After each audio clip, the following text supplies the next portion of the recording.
The ખુશી શાહ.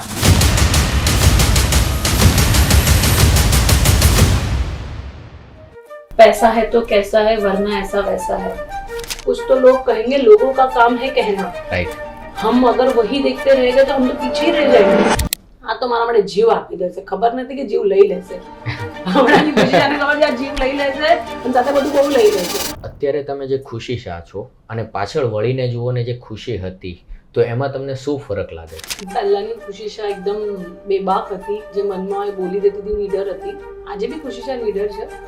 પહેલાની ખુશીશાને કોઈ ડર નહોતો મરવાનો, કોઈ ખોવાનો. આજની ખુશીશાને जीवू है. इतना आपका स्ट्रगलफुल जो बचपन गया है, तो उसमें ऐसी कुछ यादें हैं जिन्होंने आपको पूरा हिला दिया हो? एक चीज में जिसको मैं आज तक खुद को माफ नहीं कर पाई हूँ. શું ભીડમાં પણ તમે પોતાની જાતને એકલા મહેસૂસ કરો છો?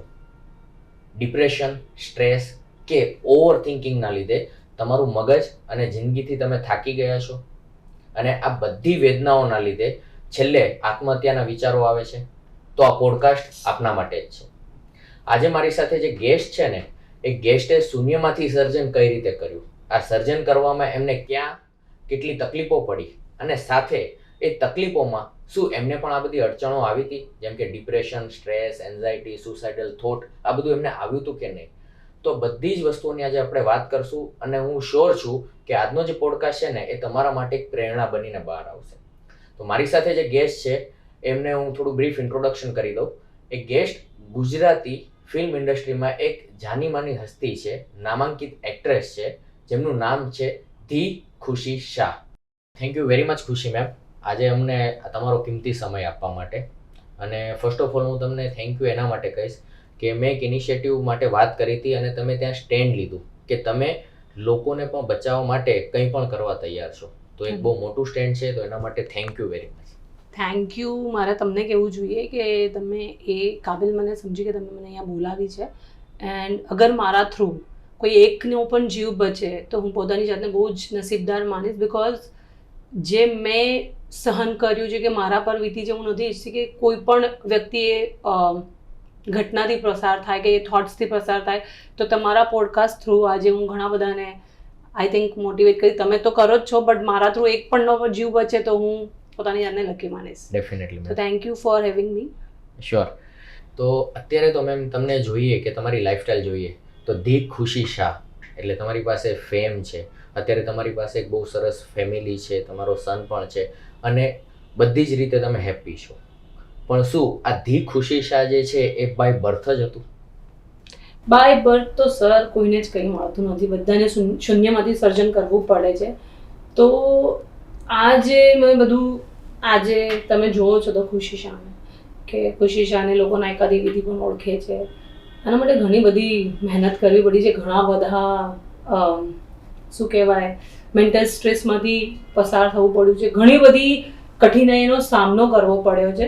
એન્ડ અગેન ઇઝીલી તો કંઈ મળતું જ નથી ને ઇઝીલી કંઈ ગમતું પણ નથી. સો આજે જે પણ ખુશીશાહ લાઈફ જીવી રહી છે એના પાછળનું બહુ લાંબુ સ્ટ્રગલ છે ને આપણે આગળ જાણીશું. ઓકે. તો હું તમારા નાનપણની વાત કરું તો તમારું નાનપણ કેવું રહ્યું હતું? તમારા મા બાપનો સપોર્ટ તમને કેવો રહ્યો હતો? નાનપણ મારું બહુ જ એમ તો નાનપણ બધાનું જ બહુ મસ્ત હોય છે, કેમ કે નાનપણમાં કોઈ સ્ટ્રેસ જ નથી હોતું, સૌથી પહેલાં પૈસા કમાવાનું.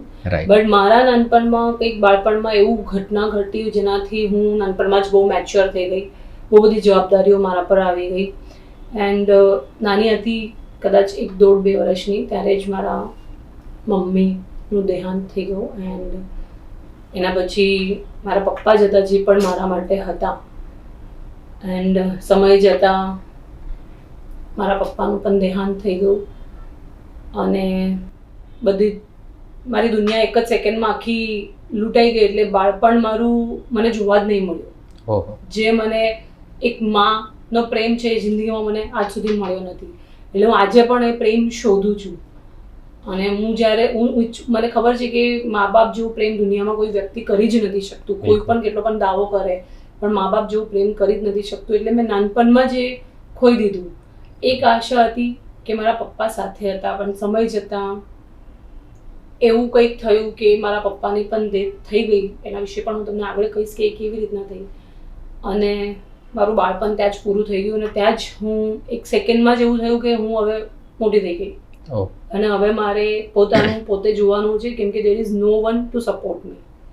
તમને ખબર જ છે કે पैसा है तो कैसा है वरना ऐसा वैसा है, तो पैसा नहीं होता तो दुनिया में कुछ भी नहीं होता, कोई आपको नहीं पूछता, और पैसा है तो पूरी दुनिया आपके आगे पीछे घूमेगी. तो वैसा ही था कि बचपन में जब मेरे अपनों ने मुझे छोड़ दिया, क्योंकि सबको ऐसा टेंशन हो गया कि एक तो लड़की, ऊपर से पैसा नहीं है, तो इतना स्ट्रेस कि कौन झेलेगा, कौन संभालेगा, इतना पैसा कौन इस लड़की के पीछे लगाएगा, शादी कौन करवाएगा, और इसने कुछ कर लिया तो इसको कुछ हो गया तो, इसने कई बार मुंह काला कर लिया तो, इस तो ने मेरा पूरा जिंदगी बर्बाद कर दिया, और मेरे अपनों ने मेरा साथ छोड़ दिया. अपनों ने साथ छोड़ा तो मुझे ऐसा हुआ कि मतलब आज मेरे पास पैसा नहीं, पापा नहीं, फैमिली नहीं, कुछ भी नहीं. तब ऐसा लगा कि अब मैं हार गई हूँ और बचपन मेरा वही खत्म हो गया, मैंने बचपन को जिया ही नहीं है. तो आपने जैसे मैम बोला कि बचपन में ही आप अकेले पड़ गए थे, तो क्या उस टाइम पे आपको किसी ने फिर परवरिश के लिए अपने घर पे पनाह दी थी, या फिर जैसे अनाथ कह के जो पुकारते हैं या जिस तरह से आपको बोलते हैं अनाथ का कैसे तिरस्कार होता है समाज से, तो वैसा ही कुछ हुआ था आपके साथ? अब आपको क्या लगता है कि किसी के मतलब आज की जनरेशन तो बहुत ज़्यादा और प्रैक्टिकल हो गई. मैं जिस जनरेशन में पैदा हुई थी 80s में, तो तब तो मुझे ऐसा लगा था कि तब तो थोड़ा बहुत भी प्यार व्यार बचा था, मतलब थोड़ा बहुत भी फीलिंग्स, लागनी, केयर होती थी. अब तो दुनिया इतनी प्रैक्टिकल हो गई है, तो मेरे को ऐसा लगता है कि तब सबने हाथ खड़े कर दिए थे, क्योंकि मैंने आपको बोला वैसे कि तो सबसे पहले तो लड़का होता तो कमा कर देता, लड़की है तो हमारा नाम खराब करेगी, कल उठ के क्या करेगी, और सबसे पहले शादी में दहेज देना पड़ेगा. सबसे ज़्यादा स्ट्रेस लोगों को ये हो जाता है. तो किसी ने किसी भी मेरे अपने ने, दोस्त तो थे ही नहीं तब, तो इतने छोटे थे कि दोस्त ऐसा कुछ था नहीं, तो फैमिली ने सपोर्ट नहीं किया और सबने हाथ खड़े कर दिए और मुझे अनाथ आश्रम भेज दिया. तो वो टैग मुझे अनाथ का ही लग गया, क्योंकि बट अगेन देखो, जहाँ अपनों ने नहीं अपनाया वहाँ उन लोगों ने मुझे अपनाया. उन लोगों ने मुझे इतना प्यार दिया कि मुझे महसूस ही नहीं होने दिया कि मैं एक अनाथ हूँ. सो मुझे इतनी अच्छी फैमिली मिली, जहाँ मैंने दुख को सहा वहाँ मुझे अच्छे लोग भी मिले हैं. तो मैं ऐसा नहीं कहूँगी कि हर जगह बुरे लोग ही होते हैं, अच्छे लोग भी होते हैं, और हमें चूज़ करना होता है. भगवान हमें ना ऑप्शन देते हैं, हमें दोनों तरह के लोगों से मिलाते हैं, क्योंकि हम आगे कुछ उससे सीख पाए.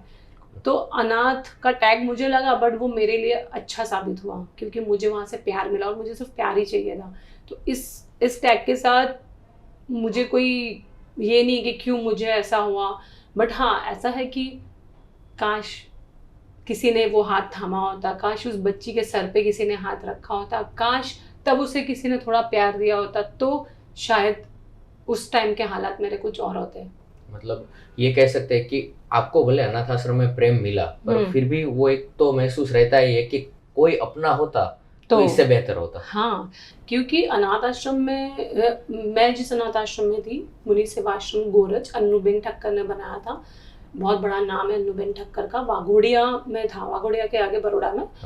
तो वो खुद अकेले थे, कैंसर पेशेंट थे, उन्होंने बहुत बड़ा कैंसर हॉस्पिटल बनाया, और उन्होंने अनाथ लोगों को वृद्धाश्रम भी खोला है, बहुत लोगों को प्यार दिया.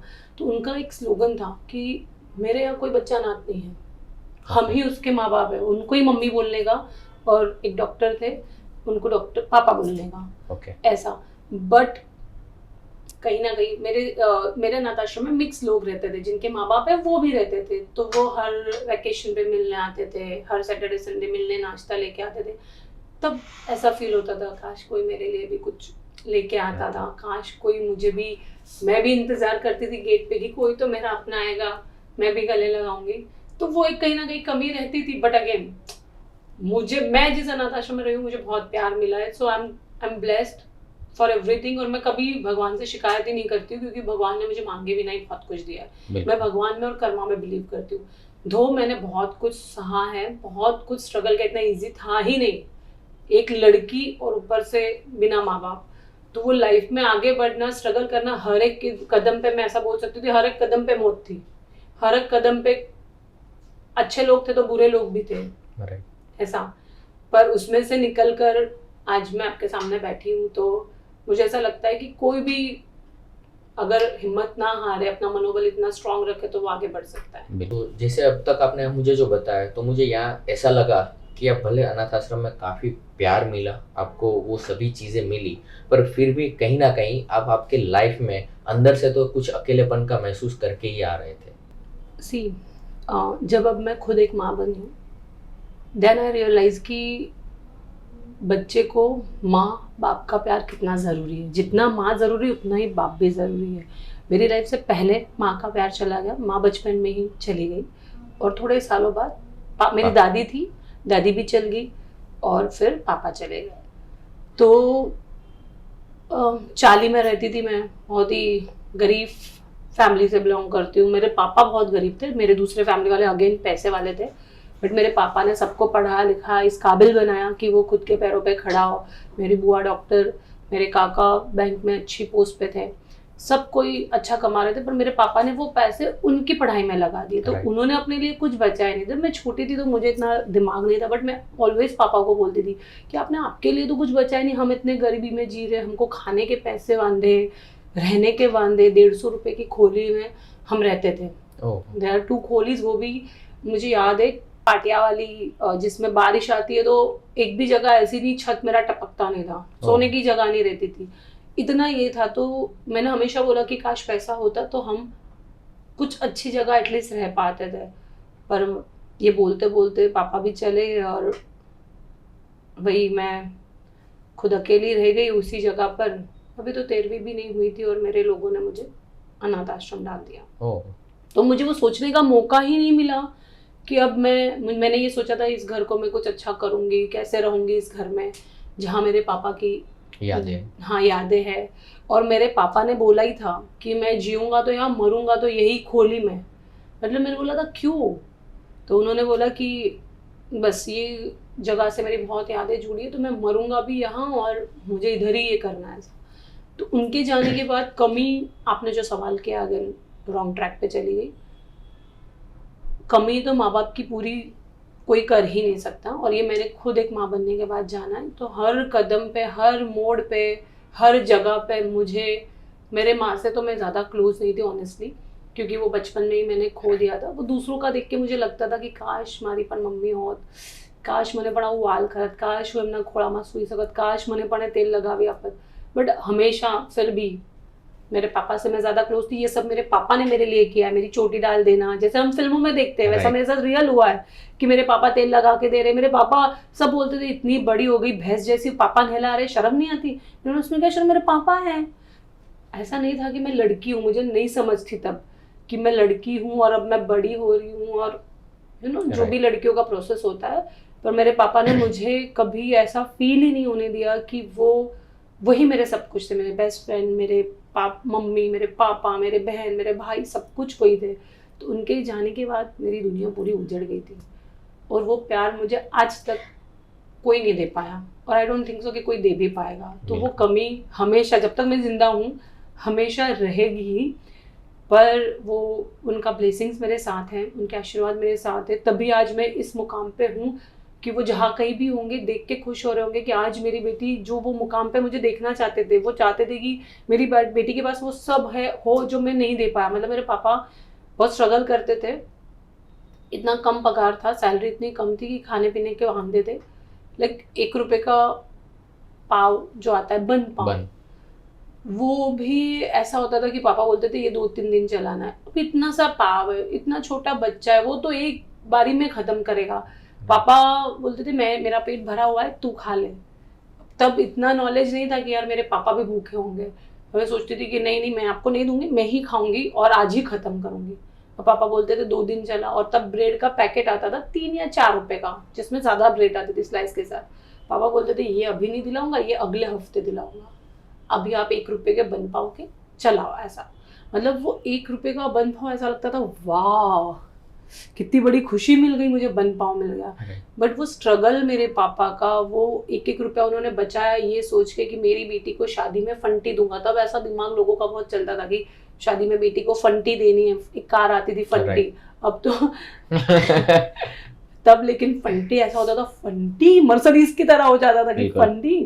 तो मेरे पापा ने एक एक रुपया जोड़ा था कि मेरे को शादी में फंटी दिलाए।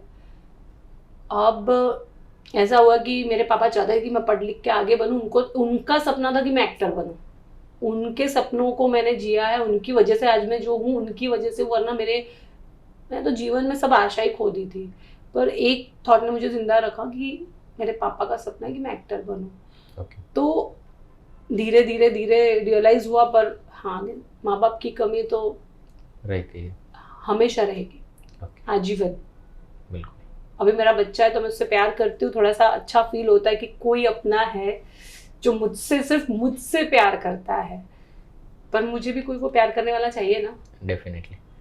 तो मैम, इतना आपका स्ट्रगलफुल जो बचपन गया है, तो उसमें ऐसी कुछ यादें हैं जिन्होंने आपको पूरा हिला दिया हो, या ऐसी कोई शॉकिंग चीज़ें हुई जिनको एडप्ट करना या डाइजेस्ट करना आपके लिए जैसे मौत के बराबर था, ऐसी कोई चीज़ें हुई हो? 2 चीज़ें मेरे लाइफ की ऐसी है। एक चीज़ में जिसको मैं आज तक खुद को माफ़ नहीं कर पाई हूँ। ऐसा एक हादसा हुआ कि मैं प्ले करती थी, जानता राजा करके, शिवाजी महाराज का एक प्ले था, बहुत फेमस, पुणे में अभी भी होता है। और जानता राजा में मैं एक हिस्सा थी। तब मैंने पहली बार घोड़ा चलाया था, और मेरे को एक्टिंग का पहले से ही बहुत शौक था। मैं अपने स्कूल में हर स्पर्धा में फर्स्ट रहती थी, वक्तृत्व स्पर्धा हो, प्ले हो, नाटक, मतलब जो भी हो।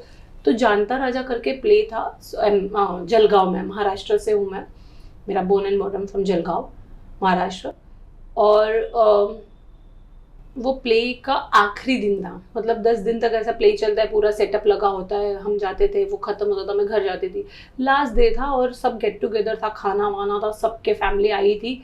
मेरे पापा नहीं आए थे क्योंकि मेरे पापा थोड़े सुबह जॉब पे जाना रहता है, बहुत चल के जाते थे, तो वो कभी किसी इसमें पार्टिसिपेट नहीं करते थे। उसका भी मुझे हमेशा दुख रहता था कि सबके मम्मी पापा आते हर फंक्शन पे, जैसे लास्ट में वार्षिक समारोह होता है, उसमें सबके मम्मी पापा आते। मैंने पार्ट लिया पर मेरे कभी मम्मी तो नहीं थी, पापा नहीं आते थे क्योंकि उनकी जॉब, उनके बॉस बहुत खड़ूस थे, मैं झगड़ी भी थी। तो लास्ट डे पे प्ले के लेट हो गया, 11 बज गए, 11 बजे तक लड़की घर पे नहीं, तो बाप को टेंशन हो गई। मेरे पापा एकदम सिंपल आदमी थे, उनके पास 2 जोड़ी कपड़े थे, पूरी जिंदगी सिर्फ 2 जोड़ी कपड़े, और एक नाइट सूट जैसा कॉटन का पजामा पहनते हैं वो था, ऊपर बनियान पहन के आ गए मुझे बुलाने जहाँ पे मेरा चल रहा था, और उनके नाड़ा ऐसा लटक रहा था। मैं बहुत गुस्से वाली हूँ, मेरे को ऐसा एम्बेरेस फील हो गया। मुझे ऐसा लगा इतने सारे मेरे दोस्तों के सामने और ये सब सर के सामने मेरे पापा ऐसे मुझे बुलाने आ गए कि इतना लेट हुआ, समझ नहीं आता है, घर चलो। ऐसा मैंने सबके सामने उनको डांट दिया। तो मेरे जो सर थे, योगेश सर, जिन्होंने ये प्ले पूरा किया था, उन्होंने मुझे ऐसा बोला कि मेरे पापा को गुलाब जामुन बहुत पसंद है, और तब हमारे लिए गुलाब जामुन रोज खा नहीं सकते थे हम, तो वहाँ पे खाने में गुलाब जामुन थे और अच्छा खाना था। अच्छा खाना भी हमारे लिए तब ऐसा था कि बहुत बड़े, हाँ ऐसा। तो मेरे सर ने, मैंने उनको बहुत डांट दिया, वो रोते रोते चले गए। एंड मेरे सर ने बोला कि तुमने गलत किया, तुमने उनको खाने का भी ऑफर नहीं है, इतने लोगों के सामने तुमने उनका इंसल्ट किया, एंड उनको गुलाब जामुन ऑफर करना चाहिए था। फिर मुझे रियलाइज हुआ इतना अच्छा खाना मैं मेरे पापा को खिला सकती थी। मैंने वो नहीं सोचा, और मैंने ये सोचा छी कितने गंदे कपड़े में आए हैं, मेरा इंसल्ट कर दिया। वो चीज़ मुझे आज तक भी ऐसा लगता है काश वापस वो दिन आया और मैं उनको बोलूँ पापा खा लो। वो दिन मैं अपने आप को माफ आज तक नहीं कर पाती हूँ। मुझे ऐसा लगता है मैंने बहुत बड़ी गलती की। मतलब 2-3 दिन मेरे पापा ने बात नहीं की क्योंकि मैंने बहुत खराब इंसल्ट किया था। मतलब मैं बोलने में बहुत गंदी हूँ, जो मन में आएगा वो बोल देती हूँ, सोचती नहीं हूँ कि सामने वाले के दिल पे क्या असर होगा। बाद में मुझे रियलाइज होता है, बट बात का क्या है, एक वो चीज़, और एक दूसरी चीज़ है जिसे मैं कभी भूल नहीं पाती। मेरे पापा का एक्सीडेंट हुआ, एंड मेरे बारिश आ रही थी, मुझे आज भी वो दिन याद है। वो दिन के लिए भी मैं खुद को माफ़ नहीं कर पाती। बारिश आ रही थी, मुझे बहुत सारा होमवर्क था, जो टीचर थी वो बहुत स्ट्रिक्ट थी, तो मुझे ऐसा था कि वो होमवर्क मुझे कंप्लीट कैसे भी करके देना है। मेरे पापा ने बोला बहुत बारिश आ रही है, मेरी तबीयत ठीक नहीं लग रही है, तू टिफिन लेके आ। हम बाहर खाना खाते थे तो वहाँ से टिफिन लेके आ, अपन वहाँ नहीं जाते। तो मैंने बोला नहीं नहीं, मेरे को बहुत होमवर्क है, मैं नहीं जाऊँगी इतनी बार। मेरे पास साइकिल थी लेडी बर्ड, वो भी उन्होंने मुझे 1800 रुपये की साइकिल, मैंने बहुत रोना धोना किया था तब वो 1800 रुपये की तब की लेडी बर्ड मुझे उन्होंने दिलाई थी। उन्होंने बोला तो बस साइकिल है, तुम जाके लेके आओ, मेरा बहुत तबीयत खराब है। पर मैंने नहीं सुना, मैंने बोला नहीं मेरे को बहुत होमवर्क है। मेरे पापा गए, अभी यहाँ से बाहर मतलब 4 कदम तक भी नहीं गए होंगे और उनका एक्सीडेंट हो गया। उनको ऑटो ने ठोक दिया। अब ठोक दिया और बारिश बहुत थी। उनका क्या हुआ, उनका एक हड्डी टूट गई, तो खून नहीं निकला पर हड्डी टूट गई, तो एक पैर आगे पीछे छोटा मोटा हो गया और उनको पेन हो रहा है। पर मैं बच्ची थी तो मुझे ऐसा लगता था कि खून निकला तो ही चोट लगी है।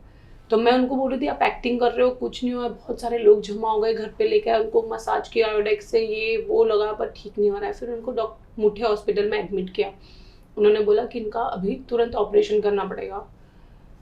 मैं बोल रही हूँ कि पापा आपको सच में दर्द हो रहा है या ऐसा कर रहे हो, पैसे है नहीं, ऐसे कैसे कर रहे हो। और मेरे पापा को दर्द ही हुआ जा रहा है। तब ऐसा मोमेंट था कि आई रियलाइज कि मेरे पापा को बहुत पेन हो रहा है और कुछ करना पड़ेगा। फिर मैंने डॉक्टर को बोला कि कैसे भी मेरे पापा को बचा लो, कुछ भी करो।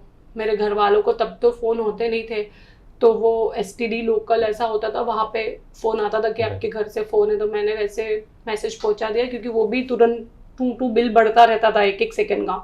तो मैंने फटाफट बता दिया, पापा को एडमिट किया। उनका ऑपरेशन का पैसा भरने का नहीं था, 60,000 भरना था। मेरे घर वालों को बोला मैंने, उन्होंने बोला करते हैं कुछ। और डॉक्टर को मैंने बोला मैं कैसे भी पैसे लेके आऊँगी, आप ऑपरेशन करो। तो मेरे पापा को नहीं बचा पाया। उनको लगा कि मेरी बेटी को स्ट्रेस होगा, उस टेंशन में उनको हार्ट अटैक आ गया और उनकी डेथ हो गई। मैं अपने आप को संभाल ही नहीं पाई। मुझे ऐसा लगा काश मेरे पास पैसे होते और मैं मेरे पापा को बचा पाती। 60,000 अभी ऐसा लगता है कि अरे 60,000, पर तब एक एक रुपए की मेरे लिए बहुत कीमत थी। और मैं तब से मेरे लाइफ का एक ही गोल हो गया, मुझे पैसा कमाना है। मुझे इतना पैसा कमाना है कि मैं लोगों की मदद कर सकूं, उन लोगों की जिनको शायद सच में ज़रूरत हो। और तब मुझे किसी ने मदद नहीं की, किसी ने की होती तो मेरे पापा शायद जिंदा होते, थोड़े और साल जीते। पर ये रिग्रेट मुझे हमेशा रहेगा कि मेरे पास पैसे नहीं थे और मैं मेरे पापा को नहीं बचा पाई। और तब भी मेरी वजह से, अगर मैं चली गई होती तो मेरे पापा का एक्सीडेंट नहीं होता। ये 2 चीज़ें मैं ज़िंदगी में कभी नहीं भूल सकती और माफ़ भी नहीं कर सकती। तब से मैंने बस पैसे कमाने पे फोकस किया है और कुछ भी नहीं, और अभी भी कमा ही रही हूँ।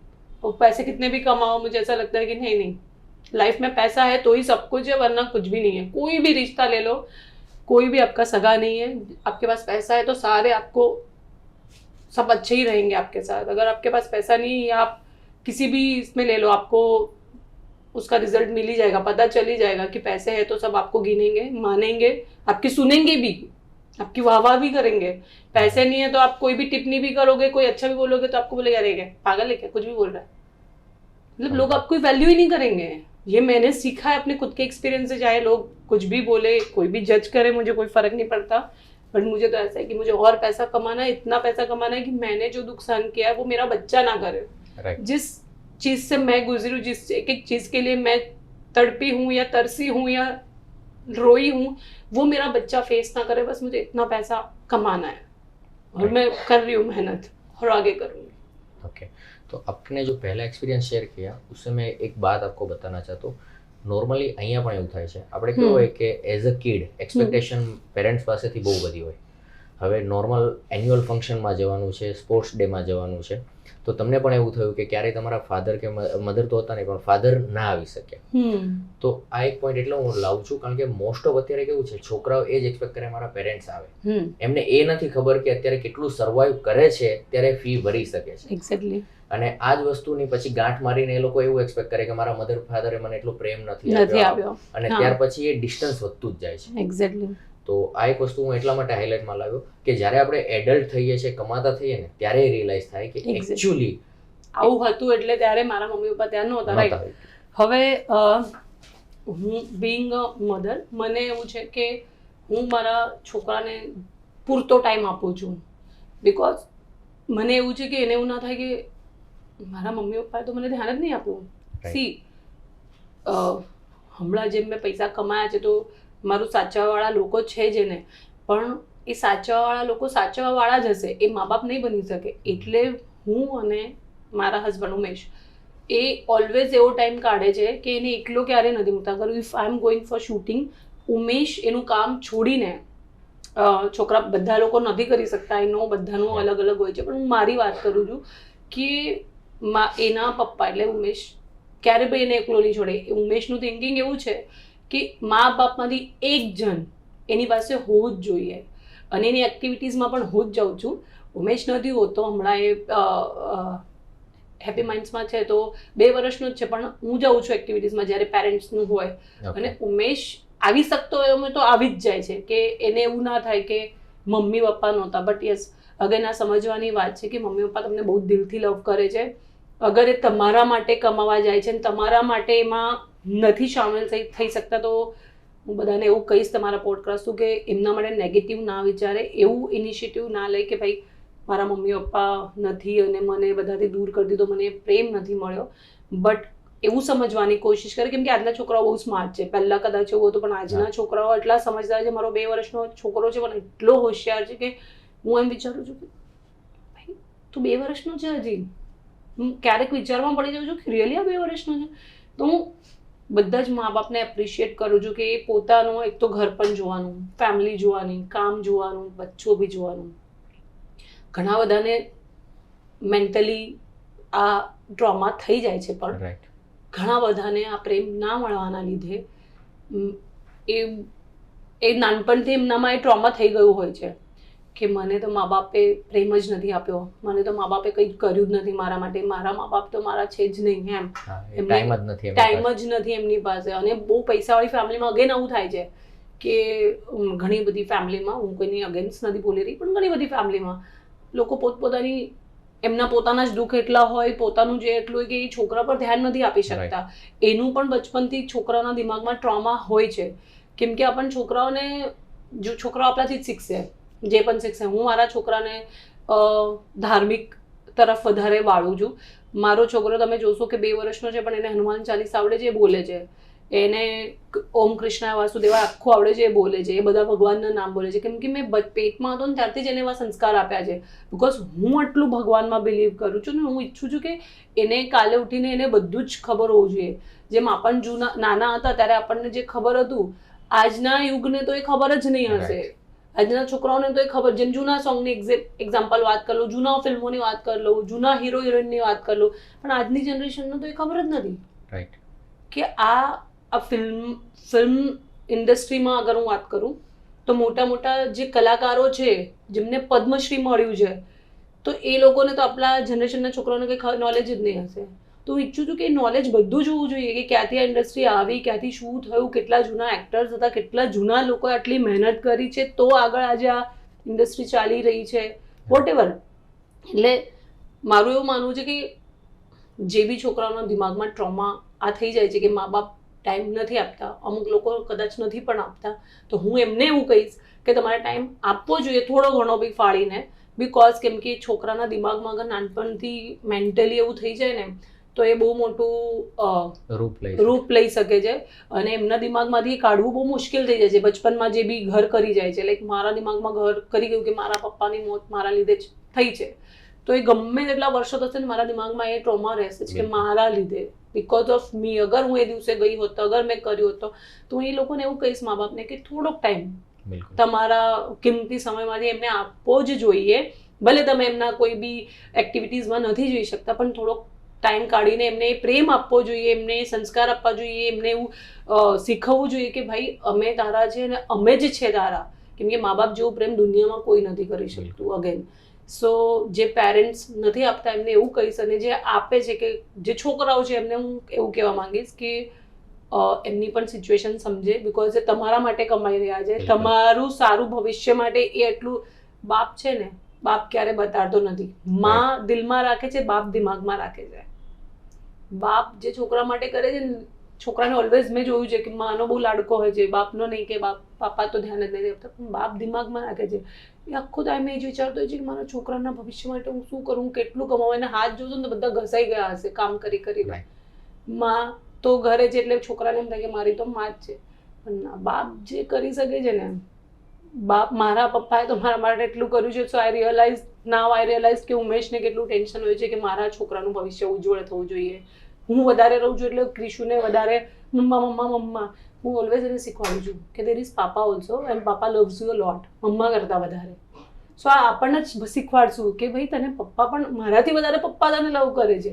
હું તારી આંખોની સામે છું એટલે તને એવું લાગે છે કે મમ્મા, પણ પાપા તારા માટે ત્યાં ગાડી તારા માટે પપ્પા લઈ આવે છે, તારા માટે નવા કપડાં પપ્પા લે છે, એના માટે પૈસા પપ્પા કમાય છે. સો આપણને જેવું શીખવાડશું ને એવું બચ્ચું શીખશે. એટલે આપણા સંસ્કાર છે કે તમે કોને કેવા આપો છો એમ. બિલકુલ.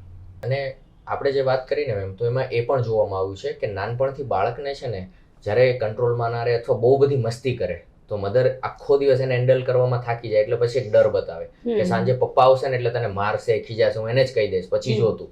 એટલે ત્યારથી એવું થઈ જાય કે ફાધર સાથે એટલો બોન્ડિંગમાં જ નહીં આવે, કારણ કે એક ડર એનામાં આવી ગયો. એક્ઝેક્ટલી. તો એના લીધે ઘણીવાર એવું થાય છે કે ફાધર સાથેના બોન્ડિંગ ઓલવેઝ સનના જે છે ને એટલા સ્ટ્રોંગ નથી હોતા. અને આ પણ એક રીઝન છે કે જ્યારે ફ્યુચરમાં કંઈ તકલીફમાં ફસાય ને તો ઘરે કહેવાની જગ્યાએ બહાર સપોર્ટ શોધતો હોય છે. એક્ઝેક્ટલી. બહુ સરસ વાત કરી તમે. આજ આપણને બચપનથી શીખવાડવામાં આવ્યું છે કે મારો બી છોકરો છે ક્રિશુ, તો એ કઈ મસ્તી કરે ને મેં કીધું પાપા કો બોલ દઉં.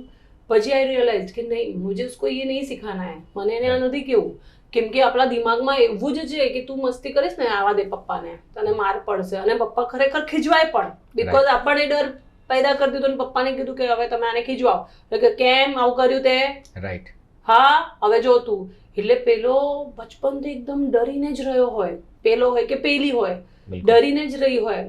એવું કહેવાય છે કે છોકરો પપ્પાના વધારે ક્લોઝ હોય, છોકરી માના નહીં, છોકરી પપ્પાના વધારે ક્લોઝ હોય અને છોકરો માના વધારે ક્લોઝ હોય. બટ કોઈ પણ ફેમિલીમાં આ સૌથી પહેલા આ બંધ કરવાનું છે. તમે જે કીધું એ કે હું પપ્પાને કહી દઈશ.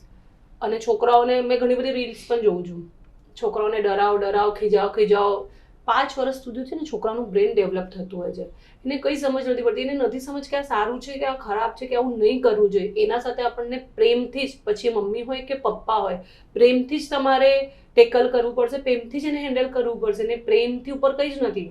તો એના દિમાગમાં ગુસ્સો શું છે કે બીજું કંઈ પણ એને ખબર જ ના હોય, એને ખાલી પ્રેમ જ ખબર હોય છે. આપણે નથી શીખવાડતા કે પ્રેમ શું છે, પણ એને એકચ્યુઅલી શીખવાની જરૂર છે કે પ્રેમ છે તો બધું જ છે. તમે પ્રેમ આપો પણ અને પ્રેમ લો પણ. એટલે આપણને જ્યારે શીખવાડશું ને કે ના ના બેટા તું ગલત કરે છે, હું ના કર, નહીં તો આ સારું નથી, આ ખરાબ છે, આપણને જ એવું શીખવાડશું ને પપ્પાનો ડર ના બતાવશું તો કદાચ એ બોન્ડિંગ પણ સારા બનશે ને એના દિમાગમાં જે છે અને જે દૂરીઓ આના લીધે લાઈફ ટાઈમની રહી જાય છે. કે છોકરાને એવું જ હોય છે કે મેં હમણાં બી મારા કેટલા બધા ક્લોઝ એવા છે જેમની સાથે પપ્પાનું બોન્ડિંગ એટલું નથી, અને મારે કેવું પડે છે કે તમે વાત કરો.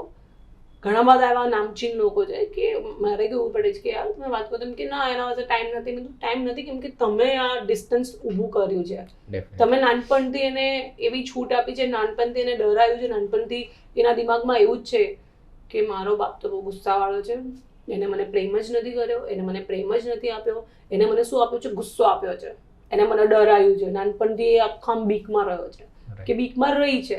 સો છોકરી પણ ગલત કામ કરે, કંઈક ખોટું કરી આવે તો પછી એનો પાપા એને મારે કે ખીજાય, દેટ ઇઝ નોટ ગુડ. છોકરી પર હાથ ઉચકવો જ રોંગ છે. કે તમે કોઈ છોકરી એના સપના નહીં, અમુક જગ્યાએ તો મેં એવું જોયું છે મેન્ટલી લોકો એવા હોય છે કે છોકરાઓ એમના સપનાઓ પૂરા નથી કરી શકતા. કોઈને કંઈક બનવું હોય, કંઈક કરવું, એમના શું ડ્રીમ્સ હોય, પણ મા બાપ બહાર જ ના જવા દે. ઘણા બધા સિટીઝમાં તમે જોયું હશે કે મા બાપની મેન્ટેલિટી એવી છે કે લડકી ઘર સે બહાર નહીં જાની चाहिए, લડકી ये नहीं करना चाहिए, तूने ये कैसे कर दिया.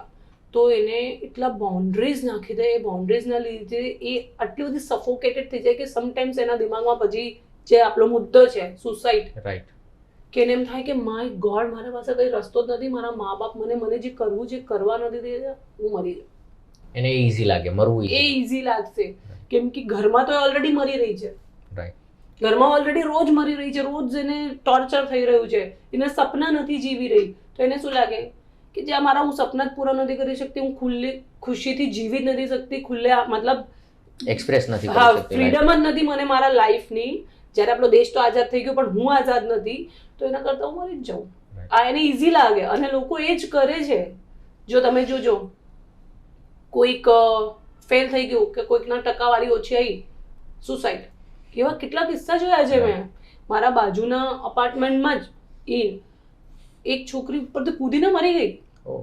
રીઝન ઓછા માર્ક્સ આવ્યા. ઘરમાં લવનું ખબર પડી ગઈ કે હું કોઈક બાર છોકરા સાથે પ્રેમમાં છું. છોકરા સાથે પ્રેમમાં છે તો ઘરે કહો, suicide is not the option. Definitely એનું ઘણું બધું આપણને થઈ શકે છે. કેટલા બધા કિસ્સા એવા છે કે વાઈફ અને હસબન્ડનું નહીં બનતું અને વાઈફ સુસાઇડ કરી લે. અરે ડિવોર્સ આપી દો. સુસાઇડ તમે શું કામ મરો છો ભાઈ?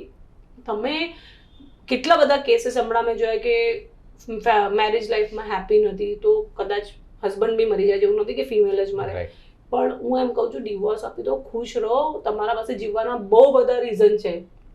મરવાનું તમારી પાસે એક જ રીઝન છે કે તમારું બનતું નથી. અરે તમે દુનિયામાં આટલા મોટા થયા, તમારા મા બાપે તમને એટલો પ્રેમ કર્યો, તો તમે એમ વિચારો ને કે મારી પાસે જીવવાના બહુ બધા રીઝન છે, મરવાનું એક રીઝન છે, એ તો હું કંઈ પણ કરી લઈશ. બિકોઝ ભગવાને જિંદગી બહુ કેટલું બધું તમે પુણ્ય કર્યું હશે, કેટલું બધું તમારા જીવન ગયા હશે, ત્યાર પછી તમને જિંદગી, માણસની જિંદગી મળી છે, તો એને જીવી લો ને. એને બરબાદ શું કામ કરો છો? એને ભગવાનને શું કામ એ કરો છો? મારું માનવું એવું છે. ડેફિનેટલી. તો મેમ તમે તમારું નાનપણ તો કીધું, જે ખરેખર બહુ સ્ટ્રેસફુલ હતું, બહુ જ પેનિક હતું, સ્ટીલ તમે સર્વાઈવ કર્યા, પણ છતાં એક પોઈન્ટ એવો આવ્યો કે જ્યારે તમે ડિસિઝન લીધું કે બસ હવે બહુ થયું, તો એ શું ઇન્સિડન્ટ હતો ને ત્યાં તમે ખરેખર સુસાઇડ એટેમ્પ્ટ કરી ગયા હતા કે કોઈએ તમને બચાવ્યા? પણ વાતો કરી કે સુસાઇડ નહીં કરવું જોઈએ, પણ અગેન આ જ પરિસ્થિતિમાંથી હું પોતે પસાર થઈ ગઈ છું. એન્ડ ફોર મી, મેં એવું કેમ વિચાર્યું હતું, મને એવું હતું કે મારી પાસે ખોવા માટે કંઈ જ નથી. એન્ડ એવી સિચ્યુએશન થઈ ગઈ હતી કે ફાઇનાન્શિયલી તો મારી પાસે કંઈ હતું જ નહીં. હું અનાથ આશ્રમમાં જ્યાં રહેતી હતી ત્યાં 10th પછી લોકો મેરેજ કરાવી દે. ઓકે. એટલે 10thમાં તો છોકરું કેટલું નાનું હોય, તો એ લોકોને ત્યાં એવું હતું કે ભાઈ હવે આ અનાથ છે તો આને એ લોકો કોઈ પણ ગોતીને મેરેજ કરાવી દે. મારા ઘરવાળા અહીંયા ગોતી રહ્યા હતા, એ 32, 33, 34 વર્ષનો, હું કેટલી નાની 10thમાં, અને એટલો મોટો. મેં તો મારે લગ્ન તો કરવા જ નથી ને મારા બહુ બધા સપના છે, હું લગ્ન નહીં કરું. એટલે મારા અનાથ આશ્રમવાળા અગેન આઈ સેડ કે બહુ જ સારા હતા, એમને મને આગળ ભણવા જવા દીધું. તો મેં 11th 12th કન્યા વિદ્યાલય અસ્થાન બારડોલીમાં કર્યું. બરાબર. હવે 12મા પછી પાછું શું, કેમ કે 2 વર્ષ તો હું ત્યાં રહી, રહેવાનું, ખાવાનું, પીવાનું બધું ત્યાં હતું. 12મા પછી હું અહીંયા આવી સુરત, વનિતા વિશ્રામ કોલેજમાં હું ભણતી હતી અને વલ્લભ સેવા આશ્રમમાં હું રહેતી હતી. હવે ત્યાં એવું હતું અગેન કે જે છોકરી ભણે છે એ જોબ નથી કરી શકતી. અગર તમે જોબ કરો છો ખબર પડે તો તમને ત્યાંથી કાઢી નાખે. હવે તમને ખબર છે કે સૌથી મોટી છોકરીની દુશ્મન અગેન છોકરી જ હોય છે. સોરી ટુ સે, બહુ બધી જગ્યાએ મેં એવું જોયું છે.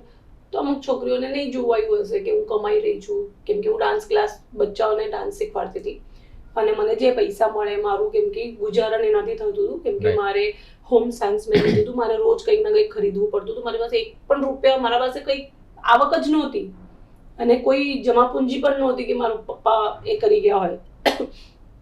એટલે મારે કમાવું નેસેસરી જરૂરી જ હતું જીવવા માટે, કેમ કે મારે કંઈ ત્યાં ખાવા પીવાનું તો આપણને મળતું જ છે હોસ્ટેલમાં. મતલબ એ ફન માટે નહીં, સર્વાઈવલ માટે હતું. તો હું જે ડાન્સ શીખવાડતી હતી બચ્ચાઓને, એ કોઈ કે મારા જે મેમ હોય એમને કહી દીધું.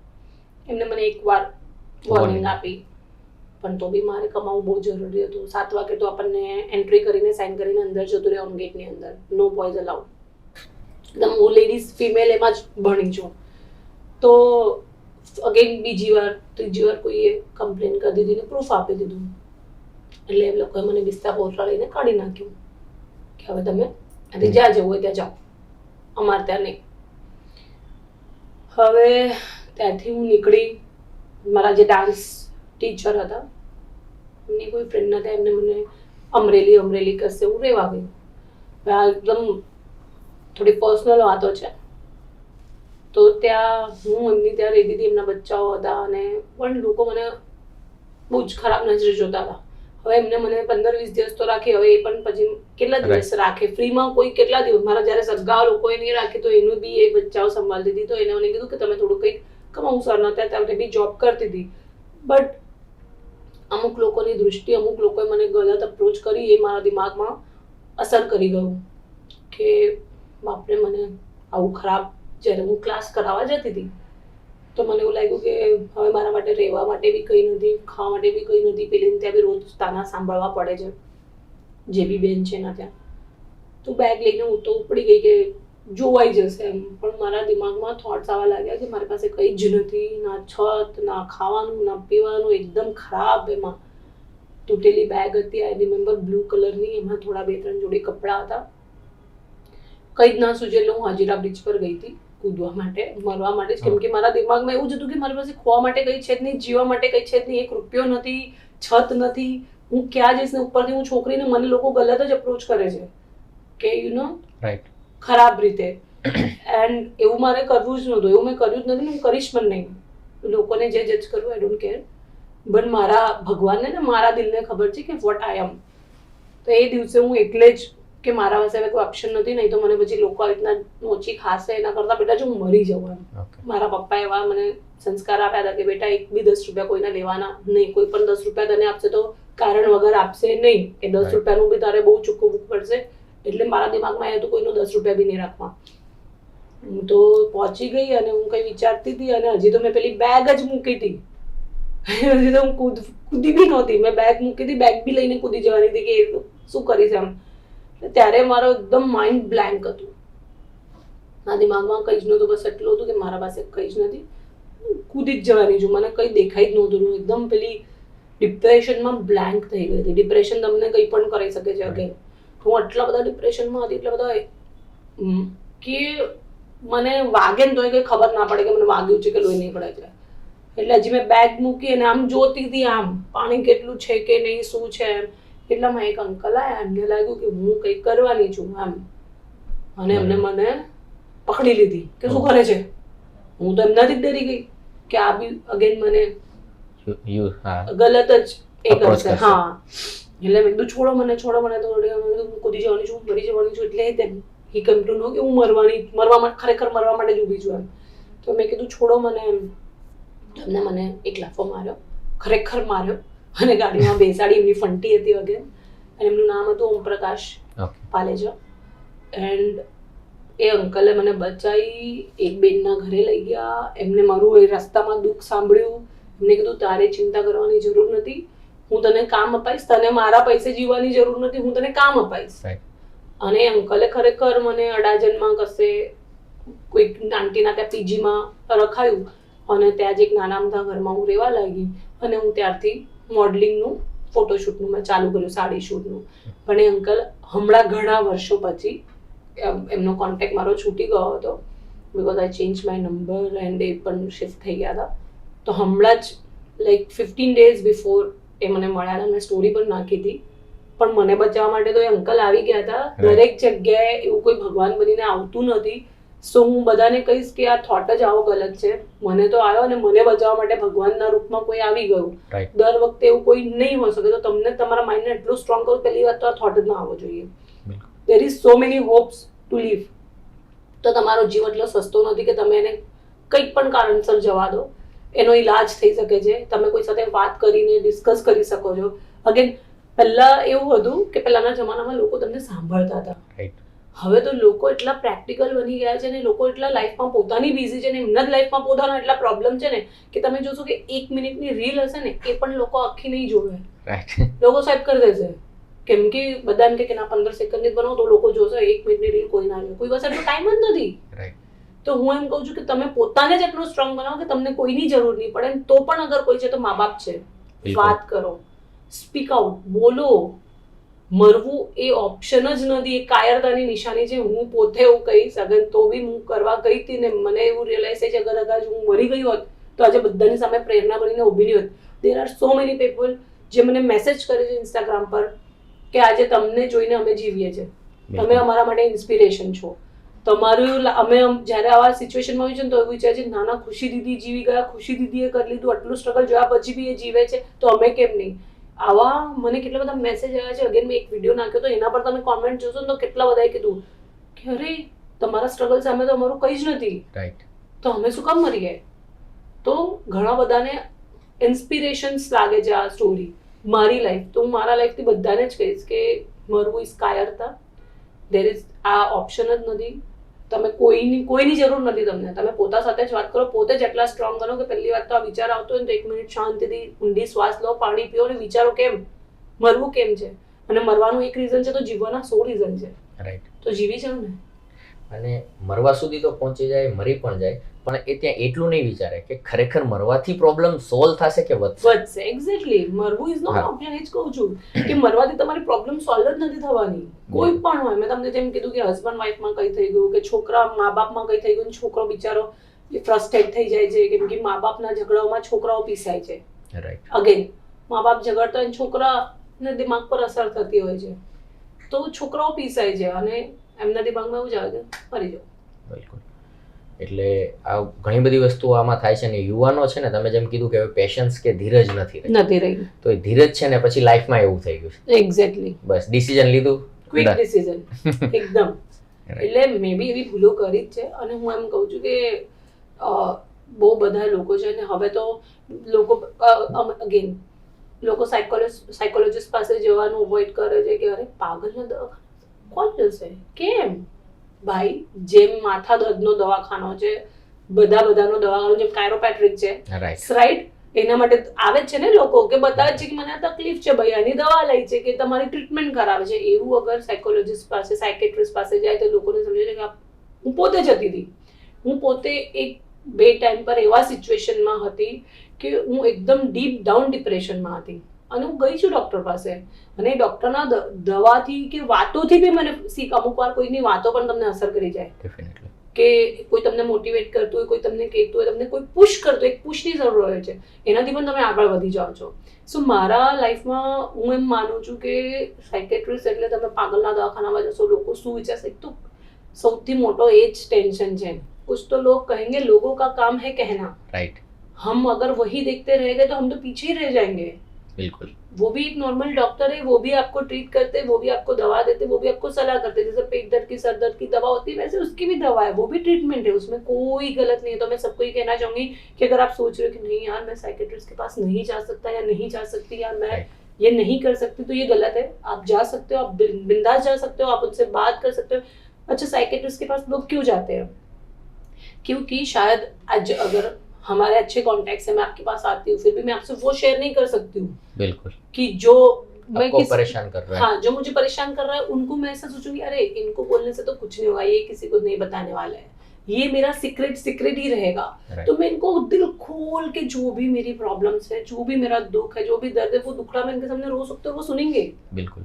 उनमें वो पेशेंस है, वो सुनेंगे. तो आपको कोई दोस्त नहीं है, क्योंकि आज के टाइम में लोग अपने इतने बिजी हो गए कि किसी के पास इतना टाइम नहीं है, तो अपने पास डॉक्टर है. राइट. और वो सुनेगा और उसका इलाज भी देगा. और सबसे पहले बात तो आपको इलाज की जरूरत ही नहीं पड़ेगी. जब आप उनको दिल खोल के बोल दोगे ना, वही आप रिलैक्स हो जाओगे. डेफिनेटली. तो आपको एक इंसान लाइफ में ऐसा चाहिए जो आपका सुने, जो आपको समझे, जो आपको प्यार दे. क्योंकि यहाँ लोग सिर्फ प्यार के भूखे हैं. बिल्कुल. प्यार जहाँ से मिलेगा तब शायद वहां से भी एक थॉट हो जाएगा कि नहीं, मरना नहीं है, हमें प्यार करने वाले इतने लोग हैं, माँ बाप है. बिल्कुल. तो आपने यहाँ पे जो बात किया ना, वहाँ पे मैं सिर्फ एक लाइन ऐड करना चाहूँगा व्यूअर्स के लिए कि ये मुहिम जो हमने चलाई ना, उसके लिए मैं अपना खुद का नंबर ही यहाँ पे रख रहा हूँ, ताकि किसी को ऐसा ना लगे कि मैं किसी को शेयर कर रहा हूँ तो वो ट्रस्टेबल लोग होगा कि नहीं होगा, कोई सुनेगा कि नहीं. तो मैं अपना पर्सनल नंबर ही सबको शेयर कर रहा हूँ, ताकि हाँ मैं उनके साथ 1-to-1 कर सकूँ और मैं उनका जो भी हेल्प कर सकूँ, उसके आगे जो भी ट्रीटमेंट हो सके, जो भी करना पड़े, तो उनकी एक प्राइवेसी मेंटेन रहना जस्ट उसके लिए. ये सबसे पहले तो मैं आपको बहुत ज़्यादा थैंक यू कहना चाहूँगी. बहुत बड़ी बात है कि आप आपका पर्सनल नंबर, जहाँ लाइफ में किसी को किसी के लिए टाइम नहीं है, वहाँ आप लोगों के लिए सोच रहे हो, तो ये सबसे बहुत बड़ी बात है. और भगवान ऐसे आप जैसे और लोग बनाए, ताकि जो भी ये मेंटली थॉट है, मैं भी सबको बोलूँगी कि जिसको भी पर्सनल प्रॉब्लम हो, वो मेरे ये आप जो भी डालोगे कोलैब, वो आपको कांटेक्ट करे और ऐसी हरकत ना करे. But this is big thing कि आपने सोचा उन लोगों के लिए जो जिनके लिए अपने भी नहीं सोच रहे होंगे शायद, तो this is big thing and all the best for this. Thank and you मुझे very पता है कि आपको बहुत सारे आएंगे मैसेजेस थैंक यू और वेरी आप मच. बहुत लोगों की जिंदगी ऑलरेडी बचा चुके हो, और मैं चाहती हूँ कि इस पॉडकास्ट से और भी लोगों की, कई लोगों की जिंदगी बचे और उनकी लाइफ में कुछ सुधार, नया चेंजेस आए, और वो चेंजेस आए और वो बोले कि यार डॉक्टर आकाश थे, उन्होंने हमारी लाइफ पूरी चेंज कर दी, और वो दुनिया को बदले. वो दुनिया को बदले. राइट, वही हमें करना है कि आपके थ्रू कोई और बचे और वो और लोगों को बचाए. बचाए. राइट. जैसे सलमान खान बोलते हैं मुझे थैंक यू मत बोलो, 3 लोगों की मदद करो, डेफिनेटली. उन 3 लोगों को बोलो कि और 3 लोगों की मदद करो. રાઈટ. તો આપકે થ્રુ ऐसा ही कुछ होने वाला है. તો મેમ અત્યારે તમે જે ખુશી શાહ છો અને પાછળ વળીને જુઓ ને જે ખુશી હતી, તો એમાં તમને શું ફરક લાગે છે? બહુ બધો ફરક છે. પહેલાની ખુશી શાહ એકદમ બેબાક હતી, જે મનમાં હોય બોલી દેતી હતી, નીડર હતી. આજે બી ખુશી શાહ નીડર છે, પણ પહેલાની ખુશી શાહને કોઈ ડર નહોતો મરવાનો, કોઈ ખોવાનો. આજની ખુશી શાહને જીવવું છે, મારા બચ્ચા માટે મને જીવવું છે. પહેલા મને મોતથી ડર નથી લાગતો, હવે મને મોતથી બહુ ડર લાગે છે. એટલે હું એવરી ડે પ્રાર્થના કરું છું કે ભગવાન મને કહી થયું તો મારા બચ્ચાનું શું થશે. રાઈટ. એટલે પહેલાની ખુશી શાહ બહુ બેબાક હતી, બધાને બિંદાસ મોઢા પર બોલી દેતી હતી, ગમે તેવું ઉતારી પાડતી હતી, એટલે ખોટું સહન નહોતી કરતી. હવે એની ખુશી શાહ ચૂપ છે, બસ બધું જોવે છે, ઓબ્ઝર્વ કરે છે કે લોકો કેટલા ચેન્જ થઈ રહ્યા છે, જે બી લોકોએ જે બી મારી સાથે ખરાબ કર્યું છે, જે બી કરી રહ્યા છે, બધું મને ખબર છે, પણ હું બોલતી નથી. પહેલાની ખુશી શાહ શું કરતી હતી, બોલી દેતી હતી એટલે રિલેશન ખરાબ થઈ જતા હતા, સાચું બોલતી હતી એટલે રિલેશન ખરાબ થઈ જતા હતા. પહેલાની ખુશી શાહ બહુ બિંદાસ હતી. હવેની ખુશી શાહ થોડી પ્રેક્ટિકલ થઈ ગઈ છે, થોડી જવાબદારીઓ વધી ગઈ છે. એ જ મેં તમને કીધું એમ કે પહેલાં મોતથી ડર નહોતો લાગતો મને, હવે મને કોઈ કહે ને કે હું મરવાની છું તો હું ડરી જાઉં છું કે મારે મરવું નથી, મારે જીવવું છે બિકોઝ ઓફ માય બેબી. એને સફર ના કરવું પડે જે ખુશી શાહે કર્યું છે.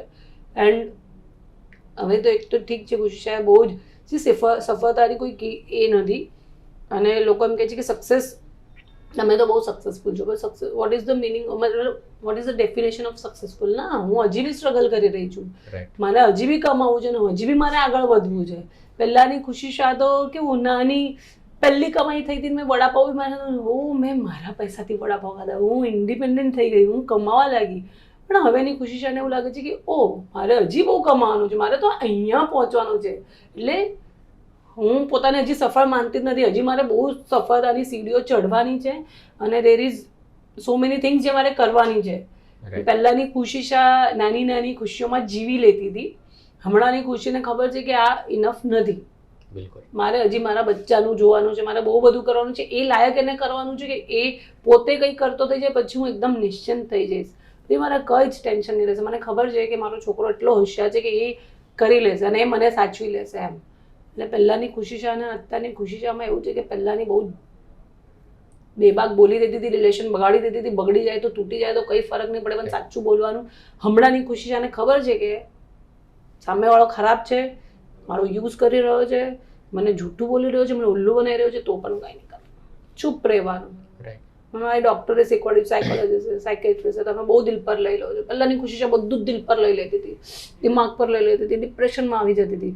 હમણાંની ખુશી આટલું બધું શીખી ગઈ છે ને લોકોથી कि बस मुझे पता है तू क्या कर रहा है मेरे साथ, मैं तो देख रही हूँ, तेरी एक्टिंग देख रही हूँ, कितनी अच्छी एक्टिंग कर रहा है तू मेरे अपनेपन का नाटक जो ढोंग कर रहा है मुझे पता है, बट मैं तो एंजॉय कर रही हूँ, तेरी एक्टिंग एंजॉय कर रही हूँ. ऐसी अभी खुशी शाह हो गई है कि आई नो दैट तुम मुझसे चीट कर रहे हो, तुम मेरा यूज़ कर रहे हो, तुम मुझसे झूठ बोल रहे हो, तुम अपनेपन का नाटक ढोंग कर रहे हो, तुम हो नहीं मेरे अपने. पर अरे यार तू ही मेरा अपना है, फिर भी मैं उसको ऐसा बोलती हूँ, तू ही मेरा सच्चा दोस्त, मेरा यार तू ही है, but I know you are not my. तो पहले वाली खुशी से सब पे अंधा भरोसा कर लेती थी कि नहीं नहीं આ તો મારા માટે જીવ આપી દેશે, ખબર નથી કે જીવ લઈ લેશે. હમણાંની ખુશી શાહને ખબર છે આ જીવ લઈ લેશે અને સાથે બધું બહુ લઈ લેશે. એટલે એક ટાઈમ જતાં આઈ રિયલાઇઝ બહુ બધા રિલેશન, ભગવાને મને બહુ બધા રિલેશન, બહુ લોકો સારા આપ્યા છે, અને બહુ સારા લોકોએ મને બહુ બધું મારા લાઈફમાં કર્યું છે. તો મેમ નાનપણની તમારી સ્ટ્રગલ તમે કીધી, યંગ એજમાં પણ તમારા સ્ટડી સાથે તમારા જે સર્વાઈવલના કિસ્સા કીધા, અને આજે તમે એક મધર તરીકે છો, આ તમારી લાઈફની જર્નીમાં ઘણા બધા અપ્સ એન્ડ ડાઉન્સ આવ્યા, તમે સુસાઇડ સુધી પણ પહોંચી ગયા હતા, ત્યાંથી આજે પાછા આવીને ઘણી બધી વસ્તુઓ અચીવ કરી. તો તમે આ લાઈફ જર્નીથી લોકોને, ખાસ કરીને જે યુવાનો છે જે શોર્ટ ટેમ્પર્ડ છે, જલ્દી ડિસિઝન લઈ લે છે અને ખોટા ડિસિઝન, તો એમને શું મેસેજ આપવા માંગશો? હું એમ જ કહીશ કે તમારા सपनाओं पर सपने वो नहीं जो नींद में आते हैं, सपने वो है जो तुम्हें नींद से जगा देते हैं. तो अपने सपनों पे कभी गिव अप मत करो. अगर आप मेरी जर्नी देखोगे तो मैंने भी बहुत अप्स एंड डाउन्स देखे और आज भी देख रही हूँ, फिर भी मैंने गिव अप नहीं किया और मैं करूँगी भी नहीं. तो वैसे ही अगर आपकी लाइफ में जो भी गोल्स है, अपने माँ बाप से शेयर करो, अपने सपनों के बारे में बात करो. माँ बाप भी अपने बच्चों से बात करें कि तुम क्या बनना चाहते हो. ये नहीं कि मेरा बच्चा फुटबॉलर ही बनेगा, भाई वो क्या बनना चाहता है वो सुनो. मैं सबको बोलूँगी कि सबकी लाइफ में एक टाइम आता है जब हमें लगता है कि नहीं यार कुछ नहीं हो सकता, पर वही हम पॉजिटिवली सोचे तो मैं कुछ क्यों नहीं कर सकता, मैं सब कुछ कर सकता हूँ. बिल्कुल. भगवान ने मुझे इतनी प्यारी जिंदगी दी. कितने लोग होते हैं जिनके हाथ पैर नहीं होते हैं, फिर भी मैंने देखा है कि वो इतने कमाल के कोई आर्टिस्ट है. मैंने कितने सारे वीडियोस देखे कि पाँव नहीं है पर वो ड्राइंग बना रहा है, हाथ नहीं है पर वो निशाना लगा रही है अपने उससे. तो भाई जिनके ऐसी स्थिति वो आगे बढ़ रहे हैं, तो भगवान ने आपको अच्छे हाथ पाँव आँख नाक कान सही सलामत दिया है. तो अपनी ज़िंदगी को किसी भी इस तरीके से बर्बाद ना करें, किसी भी नशे में भी बर्बाद ना करें. नॉट ओनली सुसाइड, कोई भी तरह का नशा भी ना करें, कोई गलत संगत में ना रहे. हमेशा पॉजिटिव सोचे और पॉजिटिव दे. और किसी की स्टोरी आपको हमेशा इंस्पायर करेगी. वैसे ही अच्छी थॉट्स, अच्छी बुक्स पढ़े जिससे आपको मोटिवेशन मिलता हो, या अच्छा कुछ सुने जिससे आपको मोटिवेशन मिलता हो. और बस यही कि गिव अप नहीं करना चाहिए. मैंने गिव अप नहीं किया. मैंने अगर उस दिन सुसाइड कर लिया होता तो आज मैं आपके सामने नहीं बैठी होती. डेफिनेटली. और सुसाइड अगर उसके बाद भी मैंने बहुत स्ट्रगल किया है. ऐसा नहीं कि इतनी इजीली ऐसी मैंने ये ज़िंदगी जो जी है, मैंने 20-25 साल स्ट्रगल किया है. आज जो लोगों को लगता है कि खुशी शाह मर्सिडीज में घूम रही है, खुशी शाह ऐसे ही नहीं घूम रही. खुशी शाह ने बहुत स्ट्रगल किया है और सबका फल मिलता ही है.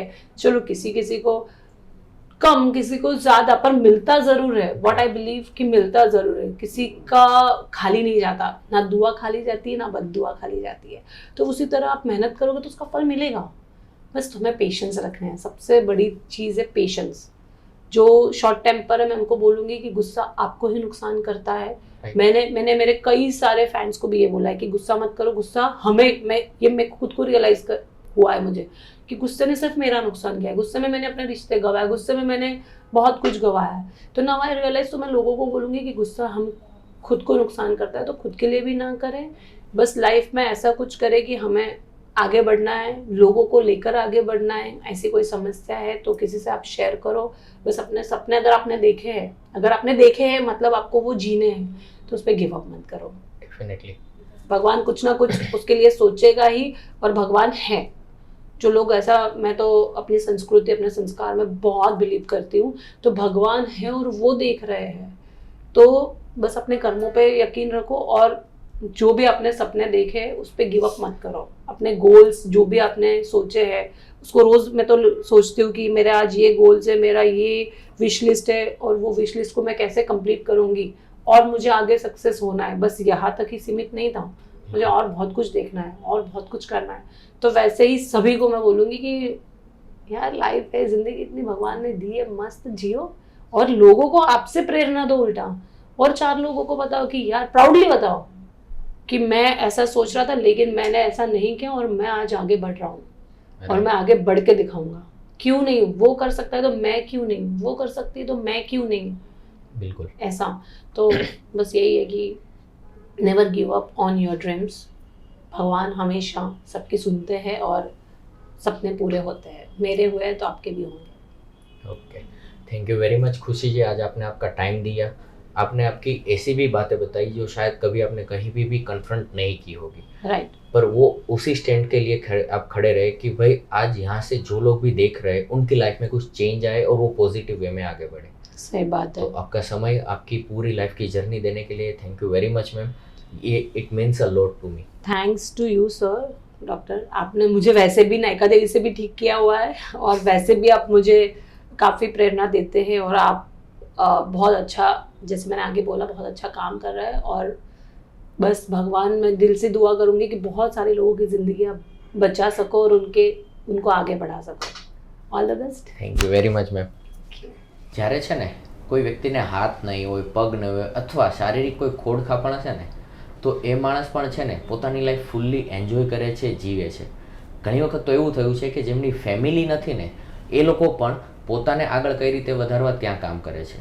પણ બીજી બાજુ દુઃખ એ જોઈને થાય છે કે જેમની પાસે પોતાની કહેવાવાળી ફેમિલી હોય છે, પોતાના કહેવાવાળા લોકો હોય છે, છતાં ત્યાં પોતે ખુલી નથી શકતા અને એક જલ્દબાજીમાં, ઉતાવળમાં પોતાના જીવને પૂરો કરી દેવાનું, એટલે કે આત્મહત્યા કરી દેવાનું પગલું કરે છે. શું ખરેખર આ હોવું જોઈએ? આમાં વાંક કોનો છે? પરિવારનો કે જેમણે એમને સ્પેસ નથી આપી, કે પછી એ વ્યક્તિનો કે જેમણે પરિવારનો સપોર્ટ નથી આપ્યો? વિચારવાનું બંને સાઈડથી છે, પણ એક વસ્તુ ચોક્કસ કરવાની છે, લોકોને બચાવવાના છે. તો તમે મને સપોર્ટ કરશો ને?